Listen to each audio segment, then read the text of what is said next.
आज भी बांदा जिले के बबेरू तहसील के दर्जनों गांव में सैकड़ों अन्य जानवर छुट्टा घूम रहे हैं। क्षेत्र के किसान भूखमरी को मजबूर। आपको बताते चले पूरा मामला जनपद बांदा के बबेरू ब्लॉक के दर्जनों गांवों आहार मिलाटू, पलहरी, सोमवई, आलमपुर, बगेहटा, देवरथा, पंडरी, रगौली, हरदौल, सिमौनी आदि गाँवों में सैकड़ों की झुंड में अन्य जानवरों का आतंक है। किसानों की गंभीर समस्या के समाधान हेतु सतत रूप से लिखित पत्र लेकर बबेरू ब्लॉक तहसीलदार, उप जिलाधिकारी बबेरू, संपूर्ण समाधान दिवस, थाना दिवस, मुख्य पशु चिकित्सा अधिकारी बांदा, जिला पंचायत राज अधिकारी, जिला विकास अधिकारी बांदा, मुख्य विकास अधिकारी, सीडीओ बांदा, अपर जिलाधिकारी बांदा सहित जिलाधिकारी बांदा, आयुक्त चित्रकूट धाम मंडल व सचिव ग्राम विकास, मुख्यमंत्री योगी आदित्यनाथ से दर्जनों बार उक्त अधिकारियों से मुलाकात करके किसानों की समस्या के समाधान हेतु वार्ता की गयी तथा पूर्व में एक दिवसीय शांतिपूर्ण सांकेतिक धरना प्रदर्शन अनशन कर इस गंभीर समस्या के निदान के लिए निवेदन किया गया। बांदा से सुनील यादव की रिपोर्ट। क्या नाम है आपका?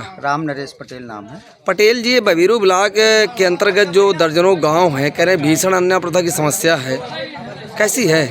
ये समस्या विगत वर्षों से ही चल रही है। विगत वर्षों से अस्थायी और जो ये गौशालाएं बनी हैं उनमें जानवर होने के बावजूद भी जो अन्यत्र जानवर हैं वो भी अभी वर्तमान में घूम रहे हैं, जो हमारे किसानों की फसलों का नुकसान कर रहे हैं। इसमें कई बार जो है हमारे क्षेत्र के जो समाज सेवी लोग हैं और जो समाज के जुड़े लोग किसान लोग हैं उन लोगों ने भरकस प्रयास किया, लेकिन सब विफल रहे। और बताया जा रहा है कि समाज सेवी व किसानों के द्वारा कई बार स्थानीय प्रशासन को, संबंधित विभाग को, जिला प्रशासन को, यहाँ तक कि उत्तर प्रदेश सरकार के जो चाहे मुख्य सचिव जी हों, चाहे ग्राम विकास मंत्री हों, चाहे माननीय मुख्यमंत्री जी हों, सबको पत्र दिया गया, लेकिन प्रशासन पर कोई असर नहीं पड़ रहा। ये लचर व्यवस्था जो जिले की प्रशासनिक कार्यप्रणाली है, जो अधिकारी गण हैं वो स्वतः संज्ञान किसी भी मामले में इतना समाज सेवियों के द्वारा करने के बावजूद भी वो लोग उसमें तत्कालीनता और अपनी तत्परता का बिल्कुल ही नहीं दिखाते कि जो आम जनमानस और किसानों की समस्या है, फसलें चौपट हो रही हैं, उसमें इतना पत्रावली करने के बाद भी, इतना जो है शासन को या प्रशासन को बार बार अवगत कराने के बाद भी, मौखिक लिखित के बावजूद भी वो वैसे ही हालात हैं जैसे कि पूर्ववत हालात चल रहे हैं। जैसा कि किसान बताते हैं, उनसे पूछा गया कि धान की फसल उनकी बर्बाद हुई थी, किसान एक तरह से टूट चुका था, परेशान था। उनको खरीफ के में ये था कि गेहूं, चना, मसूर आदि की फसल हो जाएगी तो उनके भरण पोषण और उनके बच्चों के जीवन यापन के लिए होगा। पर आज कई किसान बता रहे हैं कि ये भी फसल बर्बाद हो गई अन्य जानवरों से व अन्य नुकसान से, तो किसान भूखमरी और आत्महत्या के लिए मजबूर हो सकता है। वो यथार्थ सत्य है, लेकिन जो हमारे इस क्षेत्र में पलहरी, मिलाथू, बड़ा गांव, आहार और ये जो जितने भी हमारे नज़दीक के गांव हैं उनमें से एक झुंड जानवरों का ऐसा है, 100 से 150 जानवरों का झुंड है, जिसकी वजह से जिसके खेत में एक बार वो जानवर जो है पहुंचते हैं तो पूरी फसल को एकदम सफा चट कर देते हैं। उस किसान के फसल के नाम पे उसका सब कुछ ख़त्म कर देते हैं। अब उसी से उसकी आजीविका है। जब उसकी फसल ही नहीं पैदा होगी तो वो भुखमरी के कगार में ही पहुंचेगा और वो अपनी भरण पोषण, अपने बच्चों का शिक्षा, पढ़ाई लिखाई पूरी तरह से ही बर्बादी की कगार में है। फिर भी कुछ सुनवाई जो यहाँ के जो अपने प्रशासनिक अधिकारी हैं बिल्कुल ही हीन रवैया अपनाए हैं, किसी प्रकार का कोई कार्य नहीं कर रहे।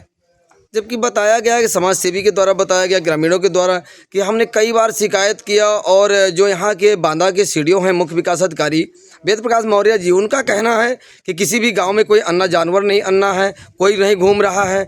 जबकि आज समाज सेवी पीसी पटेल ने एक वीडियो वायरल किया है, लाइव चलाया है, उसमें जीपीएस कैमरे से चलाया है लाइव लोकेशन।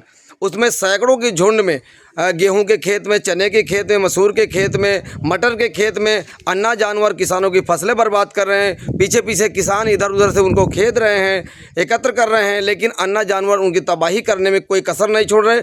उधर जिला प्रशासन बार बार गुमराह कर रहा है शासन को और ग्रामीणों को। तो क्या ये सही है?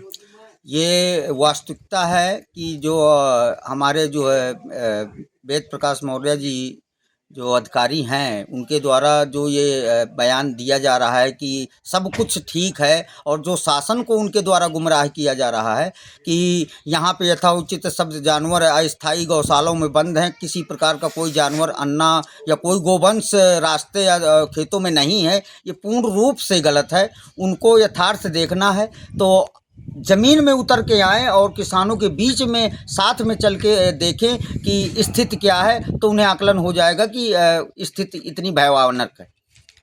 अच्छा, यदि अभी तक किसान इसी तरह की भुखमरी में पड़ता रहेगा, परेशान होता रहेगा, जिला प्रशासन गुमराह करता रहे, तो किसान अगला कदम क्या कर सकता है? अगला कदम ये होगा कि जब भुखमरी की कगार और जब सारी रास्ताएं प्रशासन के द्वारा, शासन के द्वारा जब बंद होती हैं, तो अंततः परिणाम मजबूरी बस जो है किसान सीधा अनशन करेगा, अपनी भूख हड़ताल करेगा, आंदोलन करेगा, प्रदर्शन करेगा, और अगर उससे भी नहीं सुनवाई होती तो भूख हड़ताल पे, आमरण अनशन पे मजबूर होगा। तो क्या आप लोग ऐसा करने का प्लानिंग में? हमारा जो है, अगर ये समस्या का समाधान नहीं होता तो हमारे क्षेत्र के जो लोग हैं, जो क्षेत्र के हमारे किसान बंधु हैं, वो सब लोग एकजुट होकर के एक साथ मिल करके इस आवाज़ को बुलंद करेंगे और आवाज़ के साथ साथ जो किसानों की समस्या है, किसानों की समस्या को दूर करने के लिए आमरण अनशन पे मजबूर होंगे।